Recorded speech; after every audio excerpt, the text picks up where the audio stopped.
Hello students, कैसे हैं आप सभी। आई होप आप सभी अच्छे होंगे, अपने घर पर सुरक्षित होंगे। मैं ज्योति आप सभी का स्वागत करती हूँ आपके अपने यूट्यूब चैनल जनवानी क्लासेस में, जहाँ पर हम पढ़ते हैं ग्रेजुएशन के लिए physics, chemistry and maths. And आज के इस क्लास में हम पढ़ेंगे बीएससी फोर्थ सेमेस्टर की मैथ्स की फर्स्ट बुक, जो कि आपकी डिफरेंशियल इक्वेशंस। इसमें आपका चैप्टर चल रहा है बच्चा लीजेंड्रेस फंक्शंस, जिसमें हम इस वाले चैप्टर के कुछ एग्जाम्पल्स ऑलरेडी कर चुके थे। एक दो प्रॉपर्टीज थी वो आपको मैंने करा दी थी, जो कि एग्जाम में जिनका प्रूफ पूछा जाता है। इसका एक एग्जाम्पल हम इस वाली वीडियो में कवर करेंगे, और दो इसमें इंपॉर्टेंट प्रॉपर्टी हैं जिनके जो प्रूफ है ऑर्थोगोनल प्रॉपर्टी है, और दोनों के जो प्रूफ है वो बच्चा कई बार कई सारी यूनिवर्सिटी में पूछे गए हैं।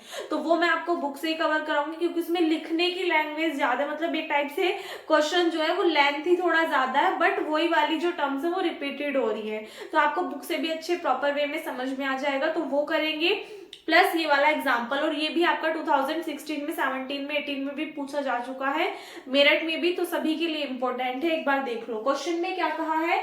Show that this term is equals to this. आपको शो करके दिखाना है कि लेफ्ट हैंड साइड किसकी इक्वल है, राइट हैंड साइड के। अब क्वेश्चन को देखने पे हमें यहाँ से ये टर्म दिखाई दे रही है 1 माइनस की 2xz प्लस जेड स्क्वायर की पावर 3/2। तो आपको याद होगा मैंने इस फॉर्म में आपको एक फॉर्मूला लिखाया हुआ है। फॉर्मूला क्या है, we have या we know that, एक फॉर्मूला आपको लिखाया था मैंने क्या, 1 माइनस, अगर हम z की फॉर्म में देखें, वैसे तो मैंने आपको ये h की फॉर्म में लिखाया था, z के प्लेस पे क्या था h। तो अगर यहाँ पे h को रिप्लेस कर दे z से, तो फॉर्मूला क्या था, इसकी पावर -1/2। ये किसके इक्वल थी term, sigma n is equals to 0 to infinity z की पावर n pnx। इस फॉर्म में आपको फॉर्मूला था, ठीक है, फॉर्मूला था। तो अब क्या करेंगे, इसकी हेल्प से हम इसको प्रूफ करके दिखाएंगे। तो सबसे पहले इसको तो लेट कर लो इक्वेशन फर्स्ट। क्यों, क्योंकि यहाँ पे हमें टर्म दिखाई दे रही 3/2 पावर की फॉर्म में। तो इसकी पावर 3/2 कब बन सकती है, अगर हम इसका एक बार क्या कर दे, डिफरेंशिएशन कर दे। तो इक्वेशन फर्स्ट का डिफरेंशिएशन कर दो। On differentiation equation first with respect to, किसके रेस्पेक्ट में करोगे, z के रेस्पेक्ट में। क्यों, क्योंकि यहाँ पे हमें टर्म क्या दिखाई दे रही है, z। तो z के रेस्पेक्ट में जब आप डिफरेंशिएशन करोगे, तो एक बार बताओ, अगर हम x की पावर n की बात करें कि इसका डिफरेंशिएशन कर दो x के रेस्पेक्ट में, तो क्या करते हो, सबसे पहले पावर स्टार्टिंग में आती है, सेम यहाँ पे होगा माइनस के 1/2 कहाँ जाएगा, स्टार्टिंग में। फिर इसकी जो पावर है उसमें से क्या हो जाता है, माइनस हो जाता है 1। तो -1/2 में से जब आप माइनस करोगे 1, तो दोनों टर्म्स ऐड हो जाएंगी, और ऐड होकर के टर्म क्या आएगी, माइनस के 3/2 आ जाएगी। ये तो चलता जब हमने पूरे फंक्शन का किया। अब अंदर वाले टर्म्स का देखो, 1 का डिफरेंशिएशन करोगे कितना हो जाएगा, 0। माइनस के 2xz में जब आप z का डिफरेंशिएशन करोगे कितना हो जाएगा, 1। तो इसका कोफिशिएंट कितना आ जाएगा, माइनस के 2x। फिर z स्क्वायर का करोगे तो कितना आ जाएगा, 2z आ जाएगा। यहाँ से अगर हम 2 कॉमन ले लें और माइनस की अंदर मल्टीप्लाई कर दे, तो आपका पास में टर्म क्या बन जाएगी, x माइनस जेड बन जाएगी, नहीं बन जाएगी। और 2 से क्या हो जाएगा, 2 कैंसिल आउट हो जाएगा। इज इक्वल्स टू में टर्म क्या चल रही है, sigma n is equals to 0 to infinity. यहाँ पे ये टर्म है z की पावर n, इसका डिफरेंशिएशन करोगे, पावर आगे z की पावर n-1 pn x, इस फॉर्म में आ जाएगी टर्म। तो यहाँ से देखो हमने माइनस के अंदर मल्टीप्लाई कर दी, इसलिए x माइनस जेड हो गया। पहले ये क्या था, माइनस के x प्लस जेड था। तो इसको हम कैसे लिख सकते हैं, x माइनस जेड 1 माइनस के 2xz प्लस जेड स्क्वायर की power -3/2 is equals to sigma n is equals to 0 to infinity n into z की पावर n-1 pnx। अच्छा, यहाँ से एक बात बताओ, ये z की पावर n-1 है, तो इसको मैं ऐसे नहीं लिख सकते z की पावर n इंटू जेड की पावर -1। अब ये जो z की पावर -1 है, ये अपॉन में आके किस में हो जाती है, प्लस में हो जाती है। तो यहाँ से z की पावर n रखा, और जो z की पावर -n है वो अपॉन में आके हो गई प्लस में। 1/z है, तो z डिवाइड में इधर आके किस में कन्वर्ट हो जाएगा, मल्टीप्लाई में। क्या कर दो, दोनों साइड 2 से मल्टीप्लाई कर दो, 2 से मल्टीप्लाई कर दो, लिख देना on multiplying both sides by 2। क्यों कर रहे हैं 2 से मल्टीप्लाई, क्योंकि हमें इस फॉर्म में टर्म चाहिए, तो 2 चाहिए, तो 2 से मल्टीप्लाई करो, 2z x माइनस जेड। ये टर्म देखो यहाँ पे किस में आ रही है, ये ऊपर -3/2 आ रही है, तो नीचे लेकर के आ जाओ, ये किस फॉर्म में हो जाएगी, 1 माइनस के 2xz प्लस जेड स्क्वायर की पावर 3/2 की फॉर्म में।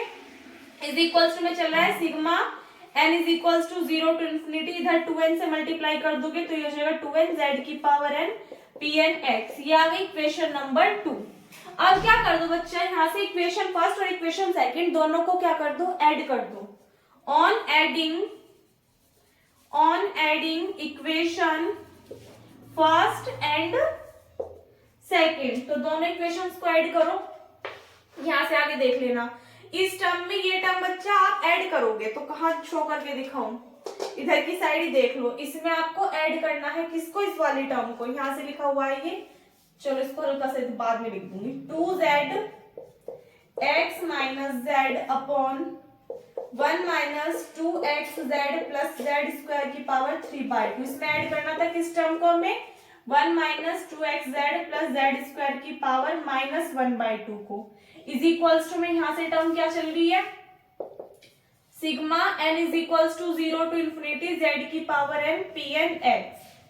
और यहां से टर्म अगर आप देखो तो sigma n is equals to 0 to infinity 2n z की पावर n pn x। ठीक है, दोनों साइड्स को ऐड करो।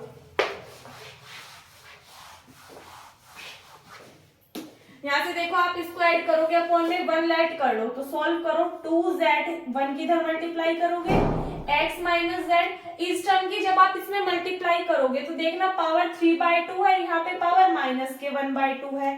3 माइनस 1 कितना हो गया, 2, 2/2 यानी कि 1। तो इसकी इसमें मल्टीप्लाई होगा तो कितना आ जाएगा, इसकी पावर 1 यानी कि 1 माइनस के 2xz प्लस जेड स्क्वायर आ जाएगा। अगर हम इस 2z के अंदर मल्टीप्लाई कर दे तो ये हो जाएगा 2zx माइनस के 2z स्क्वायर, कोई दिक्कत नहीं है। अपॉन में कितना आ जाएगा, यहाँ से इन दोनों की मल्टीप्लाई कर लो, 1 minus 2xz plus z square की पावर 3/2। इस टर्म से ये टर्म कैंसिल आउट हो गई। इज इक्वल्स टू में देखो ये वाली टर्म z की पावर n pn x, तो ये टर्म z की power n pn x common आ रही है। तो इनको अगर हम कॉमन ले ले तो इसके पास से तो क्या बचेगा, 2n, और प्लस इसके पास से क्या टर्म आ जाएगी, 1, और कॉमन कितना है, sigma n is equals to 0 to infinity z की पावर n pn x। ठीक है, अब यहां से देखो आपके पास में वैल्यू क्या आएगी, माइनस के 2z स्क्वायर और प्लस के z स्क्वायर। तो यहां से तो कितना आ गया, z स्क्वायर, वो भी माइनस के, और 1 है प्लस के, तो 1 minus Z square upon 1 minus 2xz plus z square की पावर 3/2। और इस इक्वल्स टू में टर्म क्या चल रही है, इसको स्टार्टिंग में लिख दो चाहे तो, sigma n is equals to 0 to infinity 2n plus 1 zn pn x। और यही क्या करना था हमको, इस क्वेश्चन में प्रूफ करके दिखाना था या शो करके दिखाना था। ठीक है, तो इसके साथ में वाला क्वेश्चन आपका कंप्लीट होता है। आई होप आपको क्लियर हो गया होगा। एक फॉर्मूला यूज किया, उसका डिफरेंशिएशन कर दिया, उसके बाद में उसमें 2 से मल्टीप्लाई कर दी एंड बाद में सॉल्यूशन करा तो आपका आंसर आ गया। टफ नहीं है, बट प्रीवियस ईयर में पूछा गया है तो इंपॉर्टेंट क्वेश्चन है, आना चाहिए, नोट कर लो। तो देखिएगा इसके बाद में इसकी ऑर्थोगोनल प्रॉपर्टीज फर्स्ट और सेकंड, और आप देख सकते हैं कितनी बार ये आपकी अलग अलग यूनिवर्सिटी में पूछी जा चुकी है, तो दोनों ही इंपॉर्टेंट है। तो पहले फर्स्ट का प्रूफ देखेंगे, उसके बाद में सेकंड का, और इनका प्रूफ आपसे एग्जाम में पूछ ले जाता है एंड स्टेटमेंट भी आपको याद रखना है। जिनके ऑब्जेक्टिव पेपर होने, ध्यान रखना बच्चा, उनके में इनका जो प्रूफ है वो तो पूछा नहीं जाएगा, लेकिन जो इनका स्टेटमेंट है वो आपसे पूछ सकते हैं। जैसे कि सपोज जैसे ये वाला क्वेश्चन है, इसमें इज इक्वल्स टू में 0 है, हो सकता है कि आपको जो ऑप्शन मिले उसमें इज इक्वल्स टू में 1 दे दे, π/2 दे दे, एनीथिंग कुछ भी दे सकता है। ठीक है, तो आपको याद रखना है कि ये जो टर्म है ये किसकी इक्वल होती है, 0 के। तो इस टाइप से आपको इसके ओनली स्टेटमेंट याद रखने, और जिनके भी सब्जेक्टिव पेपर होंगे वो कंप्लीट देख लेना। तो फर्स्ट का प्रूफ के लिए सबसे पहले देखो, जब मैंने आपको ये चैप्टर स्टार्ट कराया था लिगेंड्रेज फंक्शंस वाला, तो उसमें मैंने आपको एक इक्वेशन लिखाई थी जिसको लिगेंड्रेज इक्वेशन बोलते हैं। तो इसके 2 फॉर्म थी, एक तो मैंने आपको लिखाई थी और शायद से पता नहीं, मुझे याद नहीं आ रहा कि मैंने आपको सेकंड वाली लिखाई थी या नहीं, देख लेना एक बार।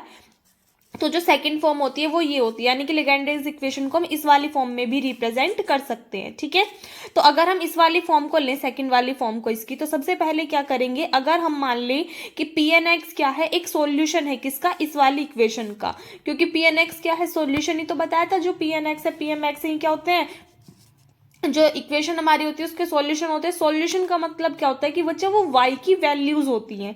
तो अगर हम मान लें पी एन एक्स क्या है, सॉल्यूशन है इस लिगेंड्रेज इक्वेशन का, तो उस कंडीशन में हम y को किससे रिप्लेस कर देंगे, पी एन एक्स से।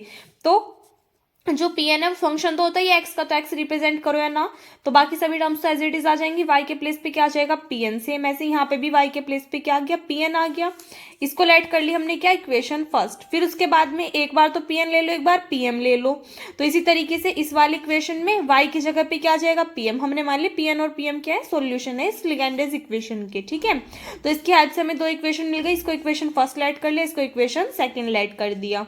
यहाँ पे n के प्लेस पे n ही रहा क्योंकि हमने pn लेट करा था, और अगर हम pm लेंगे तो n को रिप्लेस कर देंगे किससे, m से, ठीक है। अब ये जो इक्वेशन फर्स्ट और सेकंड आई, इनमें क्या करेंगे बच्चा, इक्वेशन फर्स्ट में तो मल्टीप्लाई कर देंगे किससे, pm से, और जो इक्वेशन सेकंड है इसमें मल्टीप्लाई कर देंगे किससे, pn से। और मल्टीप्लाई करने के बाद में इन जो भी इक्वेशन आएंगी दो, उनको क्या कर देंगे, आपस में सब्सट्रैक्ट कर देंगे। तो वही चीज यहाँ पे लिखी है, multiplying equation first by pm and second by pn and then subtracting. यानी कि फर्स्ट इक्वेशन फर्स्ट में मल्टीप्लाई कर देंगे pm से, और इक्वेशन सेकंड में मल्टीप्लाई करेंगे pn से, एंड देन क्या कर देंगे, इनको सब्सट्रैक्ट कर देंगे। तो हमें मिलेगी, ये वाली इक्वेशन मिलेगी, ठीक है। देखो कैसे, इस वाली इक्वेशन में pm से मल्टीप्लाई करा तो ये टर्म अलग हो गई, ये टर्म अलग हो गई। इस टर्म में जब pm से मल्टीप्लाई करोगे तो pm और ये वाली टर्म आ गई, प्लस उसके बाद में ये वाली जो टर्म है ये यहाँ पे लिख दी हमने, ठीक है। क्यों, क्योंकि ये वाली टर्म और ये वाली टर्म दोनों सेम सेम सी लग रही है। इसमें तो pm से मल्टीप्लाई करेंगे, इसमें pn से मल्टीप्लाई करेंगे। तो ये वाला जो फंक्शन है n into n plus one, m into m plus one, ये हमने यहाँ लिख दिया, और साथ में लिख दिया pn इंटू pm, ठीक है।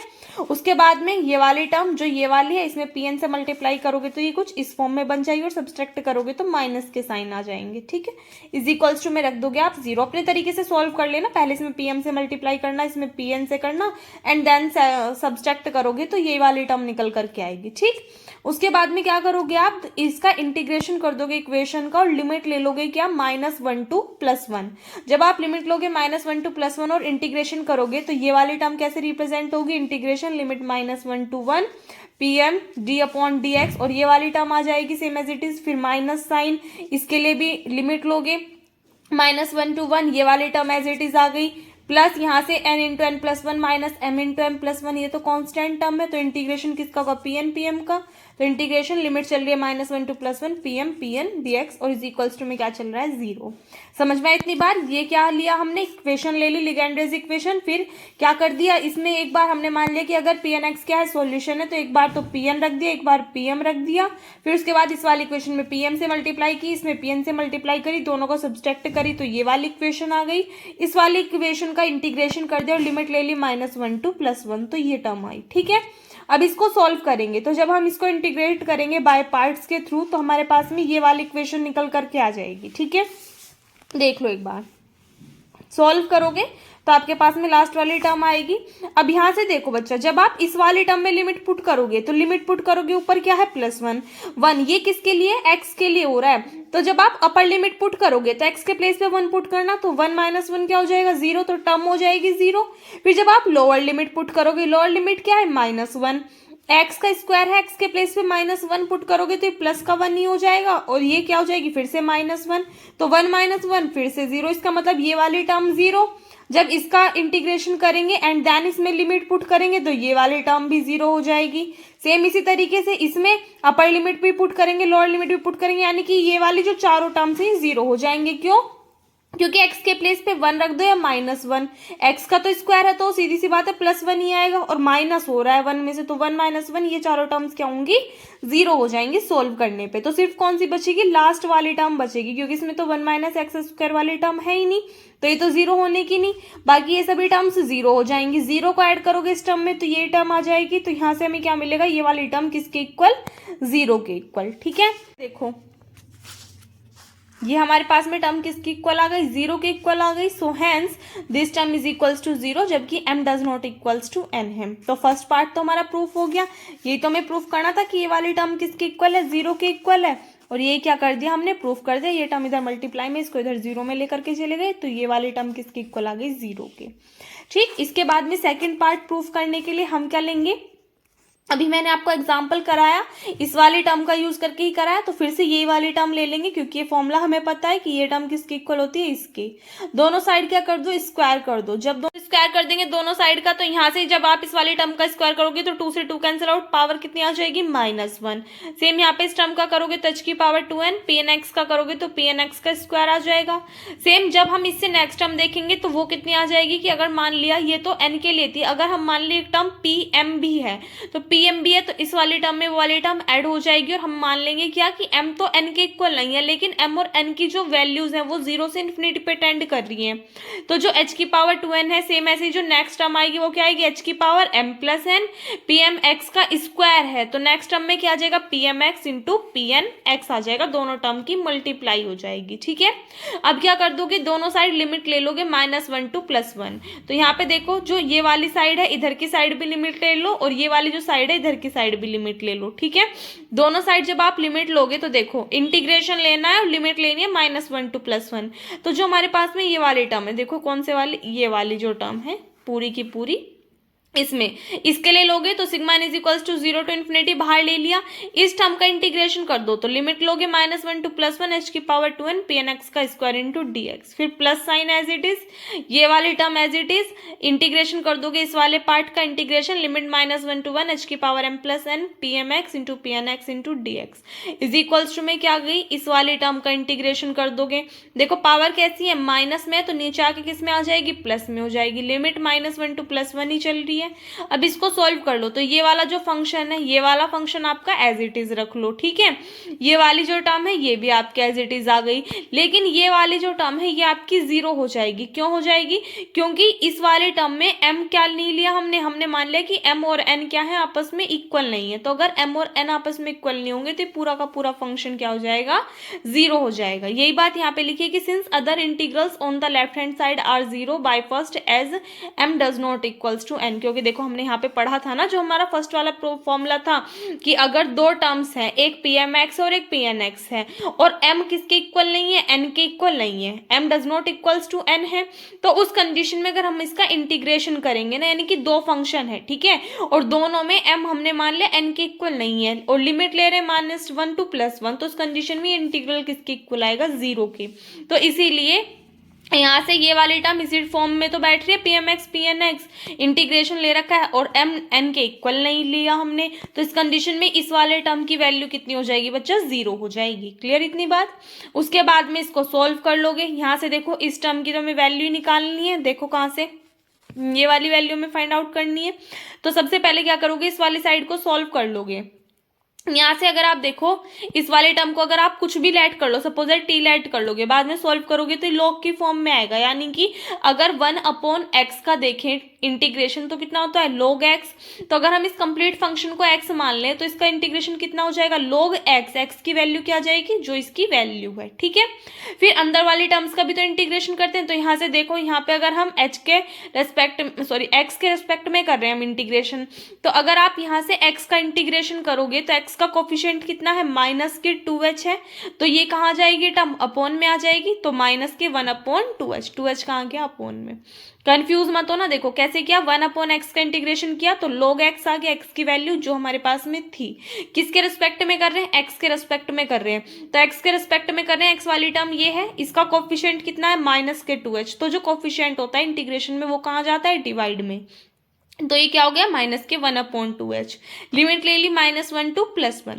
अब इसको सॉल्व करो, -1/2h, जब आप अपर लिमिट पुट करोगे यानी कि +1, तो x के प्लेस पे 1 पुट करो तो ये बन जाएगा 1 - 2h + h²। तो ये किसका फॉर्मूला बनेगा, 1 - h के होल स्क्वायर का।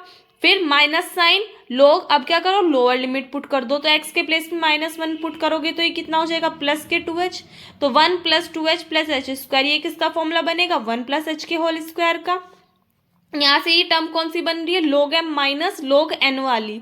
तो आपको पता है log m minus log n किसके इक्वल होता है बच्चा, log m/n के। तो log m/, में कितने आ गया, n आ गया। इसको सॉल्व कर लो, यहाँ से देखो यहाँ पे 1/2 है, ठीक है। आगे अगर हम इसको log की पावर की फॉर्म में लिखें तो 2 से 2 कैंसिल आउट हो जाएगा, क्योंकि 1/2 होगा ना, 2 से 2 कैंसिल आउट हो गया, तो 1/h log 1 + h/2 one minus H आ गया।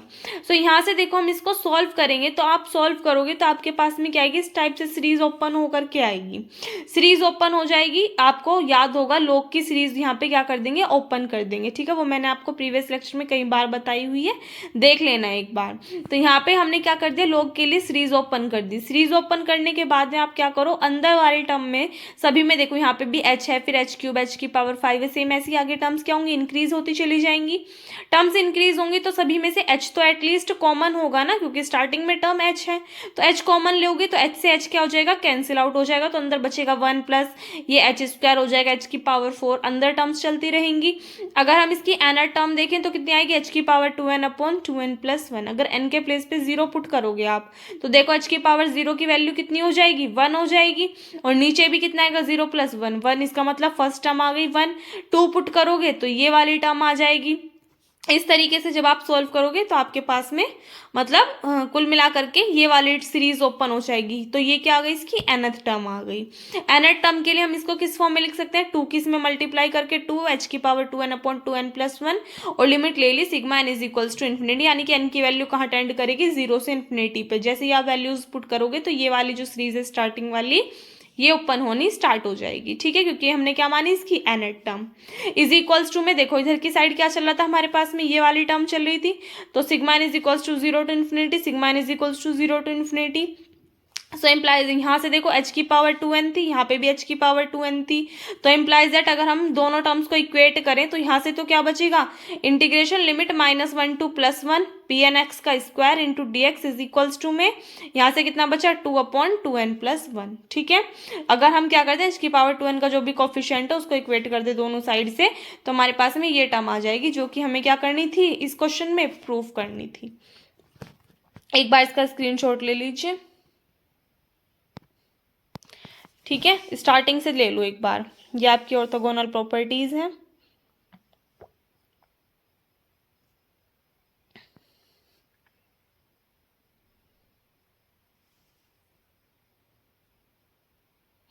ठीक है बच्चों, तो ये दोनों ही इंपॉर्टेंट थी। कल से इसके रिकरेंस फॉर्मूले करेंगे और सबके प्रूफ आपको बोर्ड पे ही कराए जाएंगे उनके। तो बाकी अब तो ऐसा कुछ भी नहीं है इस वाले चैप्टर में कि जो आपको बुक से कराया जाए, जो था वो मैंने आपको करा दिया, और सभी टॉपिक्स आपके काफ़ी ज़्यादा इंपॉर्टेंट हैं। सो आई होप आपको क्लियर हो गए होंगे। अगर कहीं पर भी डाउट हो तो आप कमेंट सेक्शन में पूछ सकते हैं। और बच्चे टाइमिंग करेक्ट लिखा कीजिए, आप में से बहुत सारे स्टूडेंट्स को कुछ ना कुछ कन्फ्यूज़न हो जाता है, तो आप टाइमिंग गलत लिख देते हो, फिर मुझे पता नहीं चल पाता कि आप पूछना क्या चाहते हो, ठीक है। तो टाइमिंग करेक्ट लिख के पूछ लिया करो, आपको अगर कहीं पे भी थोड़ा सा भी डाउट है कि ये टर्म कैसे आई। बाकी इस वीडियो में बस इतना ही। कल को इसके रिकरेंस फॉर्मूले करेंगे, इनका प्रूफ करेंगे, 4 से 5 जो भी इसके रिकरेंस फॉर्मूले हैं इंपॉर्टेंट जिनके प्रूफ आते हैं उनके प्रूफ करेंगे। बाकी जो लर्न करने हैं आपको वो लर्न करेंगे, ठीक है। और जितने भी सीसीएस यूनिवर्सिटी वाले स्टूडेंट्स ये बोलने दी हमारे भी ऑब्जेक्टिव होंगे 4th सेमेस्टर की, तो बच्चे अभी इस बारे में कुछ भी नहीं कहा जा सकता, क्योंकि अभी आपका चल रहा है 3rd सेमेस्टर। तो अभी यूनिवर्सिटी ने 4th सेमेस्टर के रिगार्डिंग कोई भी अपडेट नहीं दी है। अगर कोई भी नोटिस आता है तो मैं आपको इन्फॉर्म कर दूंगी, ठीक है। बाकी ऑब्जेक्टिव के लिए भी ऐसा नहीं है कि आपको कुछ अलग से पढ़ना पड़ेगा, यही सब कुछ आपको पढ़ना है तब भी। बाकी देख लेंगे, जो भी जैसा भी होगा मैं आपको इन्फॉर्म कर दूंगी। तब तक के लिए अगर आपको वीडियो अच्छी लगी हो तो वीडियो को लाइक कर देना, अपने फ्रेंड्स के साथ में शेयर कर देना। अगर आप चैनल पर नए हो या फिर अब तक आपने चैनल को सब्सक्राइब नहीं किया तो प्लीज़ चैनल को सब्सक्राइब कर देना। मिलते हैं नेक्स्ट वीडियो में, तब तक के लिए घर पर रहिए, सुरक्षित रहिए, धन्यवाद।